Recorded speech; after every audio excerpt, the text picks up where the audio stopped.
In 1985, when the wreck of the Titanic was finally identified on the floor of the Atlantic, researchers noticed something unusual. Parts of the first-class cabins still showed preserved structures, even after decades underwater. Furniture, doors, and ornamental details remained close to their original positions, offering rare clues about how different areas of the ship responded to the sinking. These spaces reveal patterns of resistance that help us understand the Titanic's internal collapse. Before we move deeper into the full documentation of these preserved areas, subscribe to follow the rest of this historical analysis and walk with us through the corridors that survived the disaster.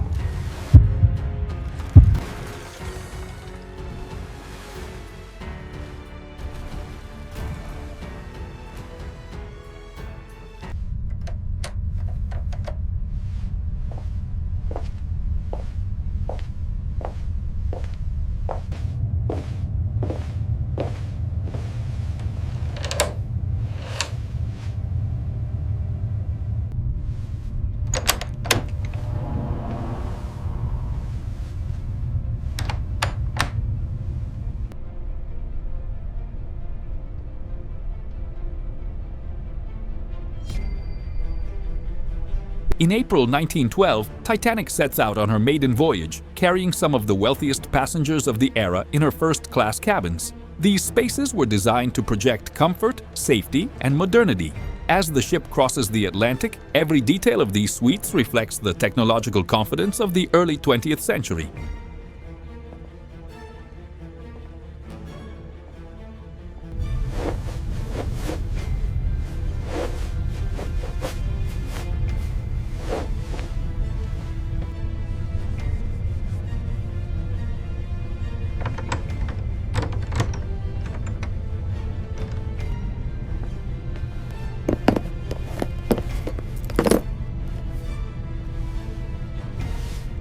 In the early hours of the voyage, passenger movement reveals the rhythm of first-class life.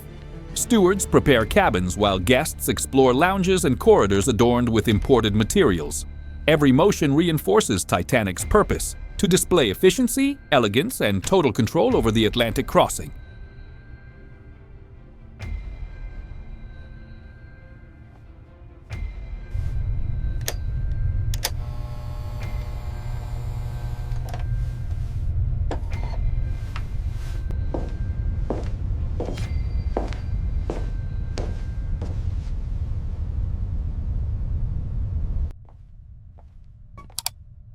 First-class routine unfolds predictably. Stewards move through corridors, adjusting spaces and serving guests. Late Victorian furnishings, electric lighting, and oriental carpets reinforce the sense of absolute comfort. To the passengers, Titanic operates flawlessly, with no hint of concern on the horizon.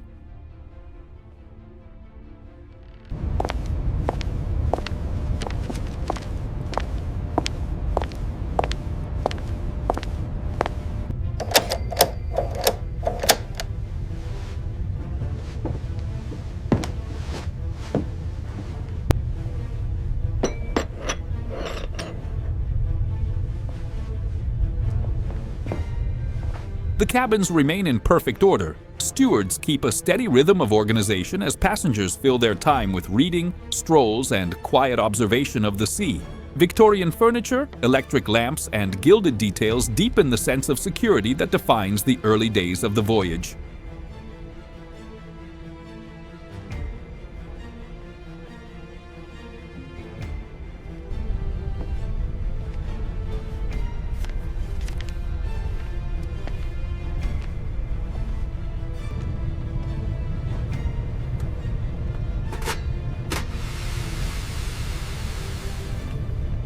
The first days reveal the steady routine of a ship operating at full strength. Passengers enjoy the interior spaces while stewards keep every detail in place. The balance between luxury and discipline reinforces the image of efficiency that defined Titanic's first class.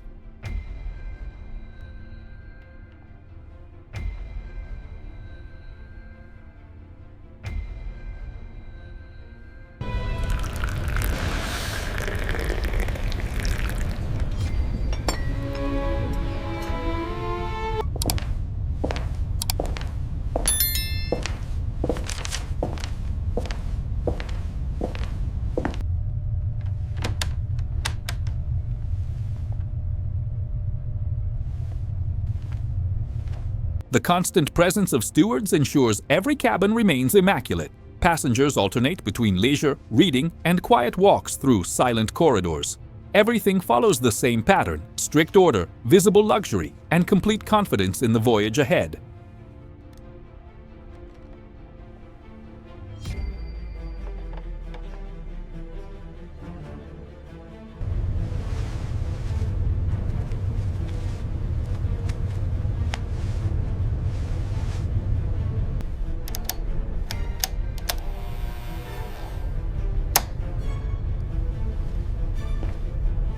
The ship continues to function smoothly. Passengers move between lounges and corridors as stewards maintain each space. Life on board follows a steady rhythm, reinforcing the belief that nothing could interrupt the comfort offered in first class.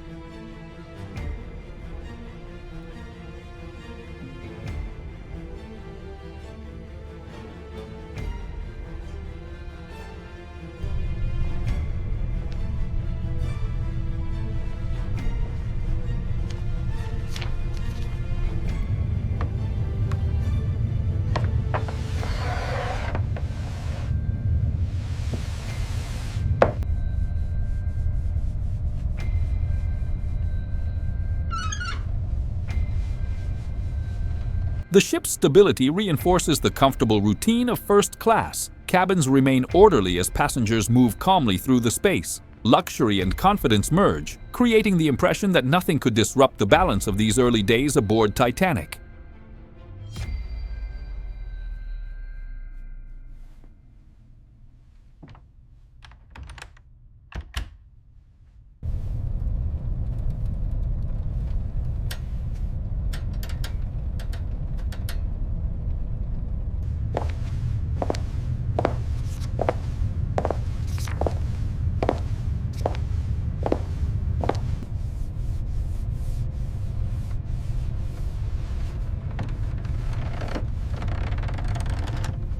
A slight tremor runs through the hull, almost imperceptible in the lounges. Objects quiver on tabletops, chandeliers sway subtly, passengers exchange uncertain glances, unable to explain the movement. Gradually, the steady pulse of the engines fades, leaving an unfamiliar silence in the corridors.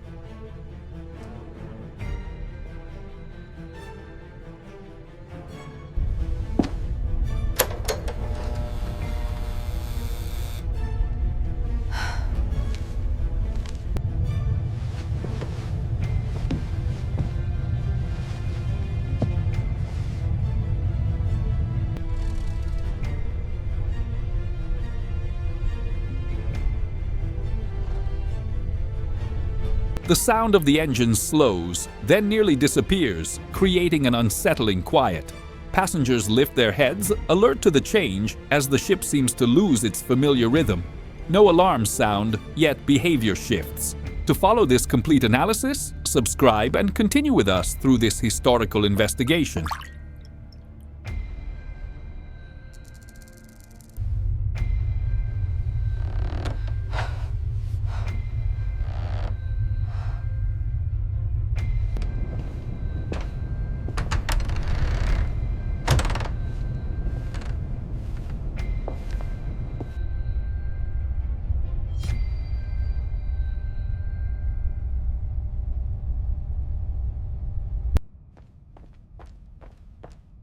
While first class remains quiet, activity intensifies below.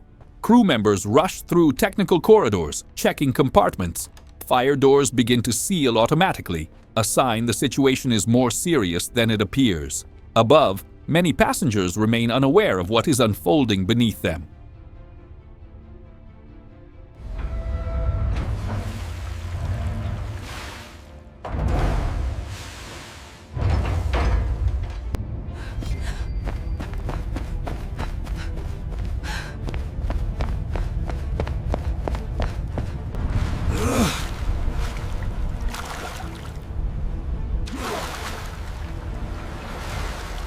In the lower compartments, water advances rapidly, forcing immediate action.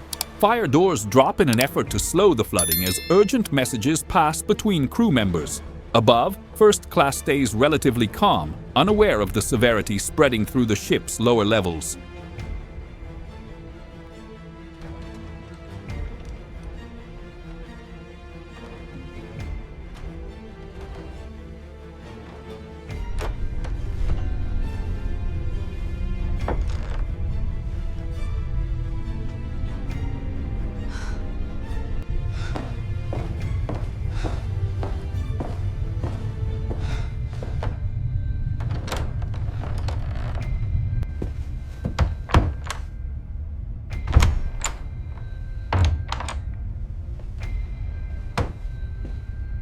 The crew struggles to contain the water, but new reports confirm additional compartments are compromised. Activity intensifies below as orders are relayed quickly. In first class, sounds from the hull become more frequent, still muted, but increasingly noticeable.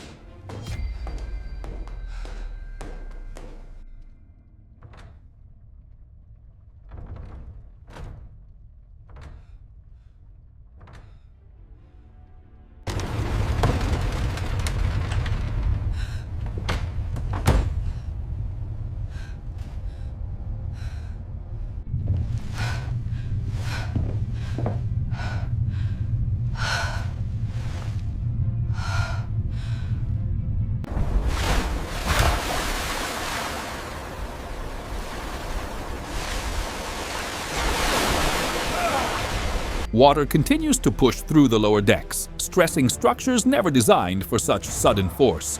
Crew members navigate conflicting reports as more fire doors seal shut. In first class, noises from the hull grow louder, no longer easily ignored.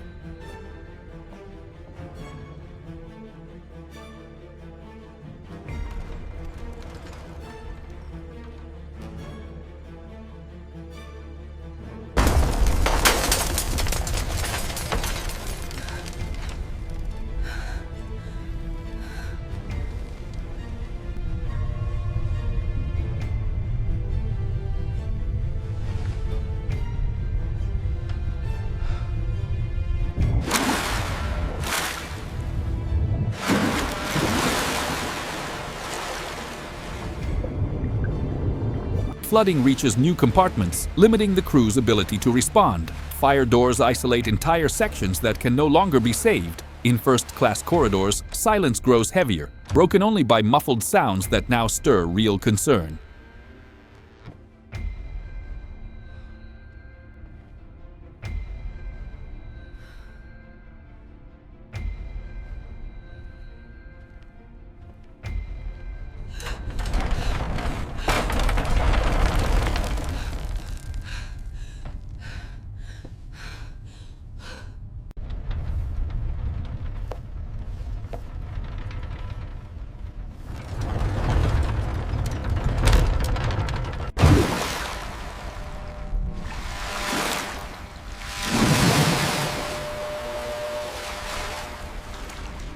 As more areas fall, part of the crew shifts focus to delaying the inevitable. Walls and doors begin to groan under rising pressure. In first class, the mood changes. Calm gives way to uncertainty, even as passengers receive little clear information.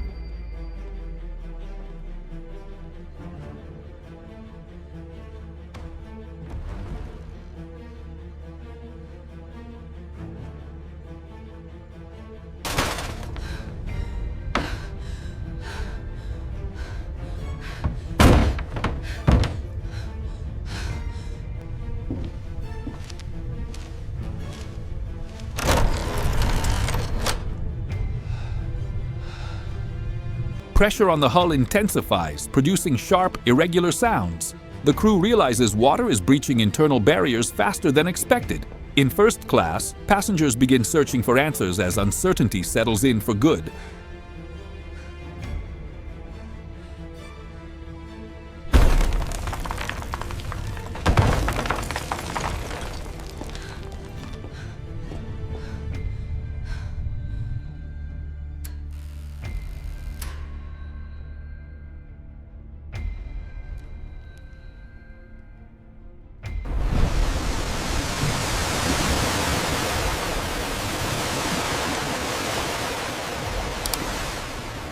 Lower compartments collapse one by one. Water surges forward, overwhelming barriers meant to contain it. The crew faces clear limitations as hull noises become impossible to ignore in first class. The realization that something catastrophic is happening finally spreads among the passengers.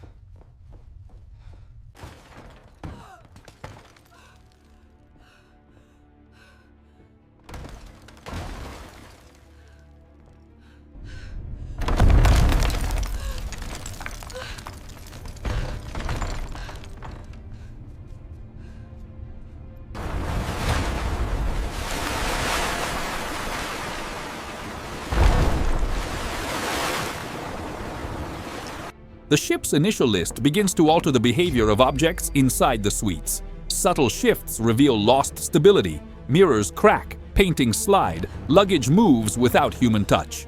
Quiet but unmistakable, the change signals a situation now beyond the crew's control.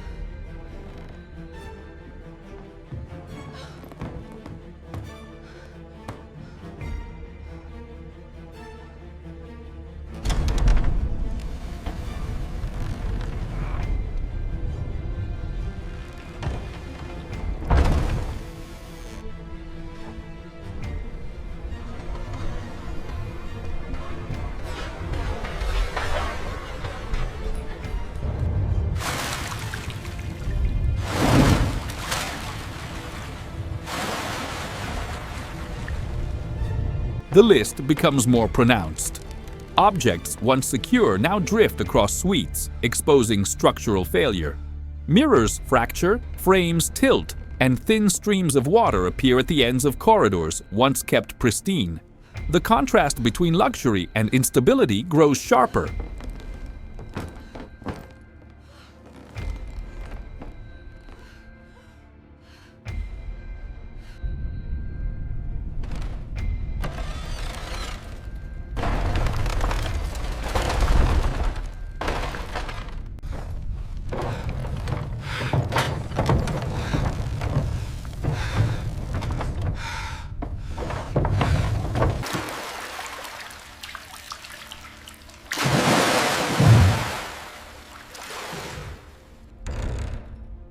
As the angle increases, structural elements begin to react. Mirrors crack under stress, doors slip within their frames, and walking becomes difficult.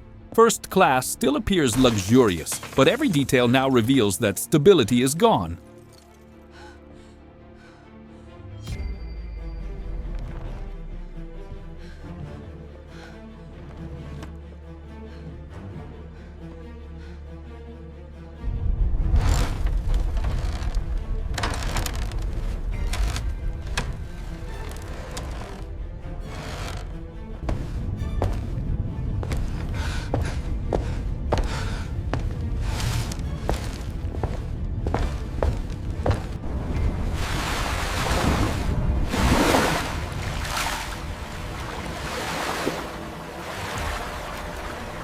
The tilt intensifies, reaching a visual breaking point.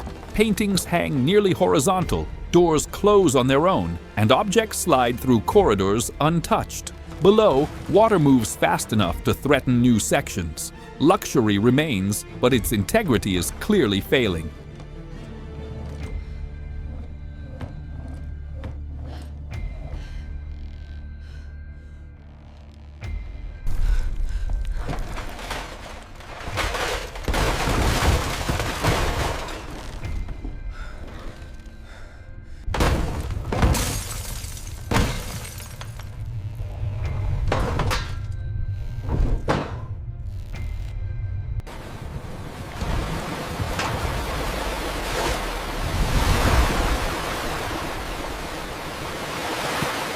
A sudden shift turns every cabin into a hostile space. Heavy furniture slides uncontrollably, doors tear free, and wardrobes burst open under pressure. Water finally reaches first class, surging through corridors with enough force to drag objects along. These are the last functional moments of these grand spaces.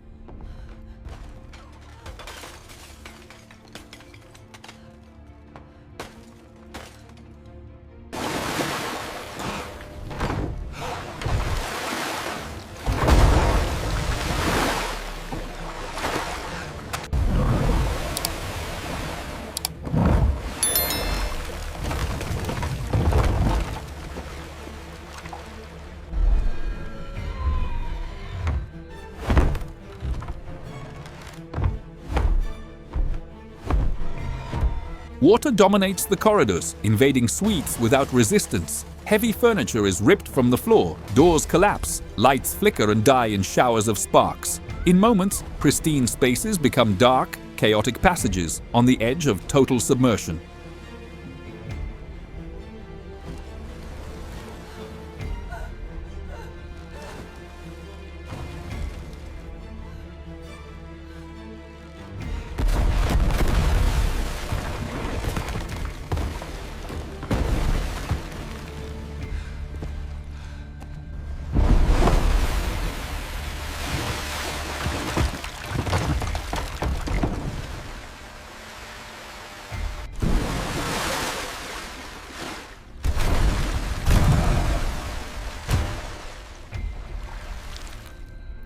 Decades after the sinking, first-class cabins rest motionless on the Atlantic floor.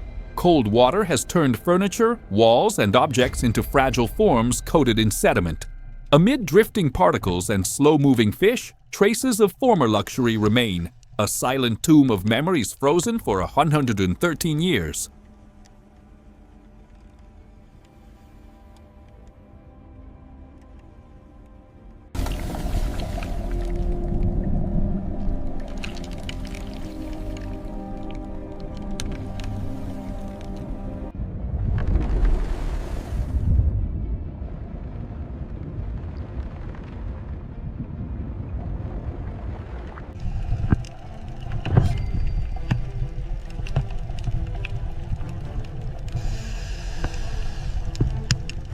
First-class cabins endure in the silence of the deep. Sediment softens shapes once defined by luxury as fish drift through spaces that once welcomed the elite.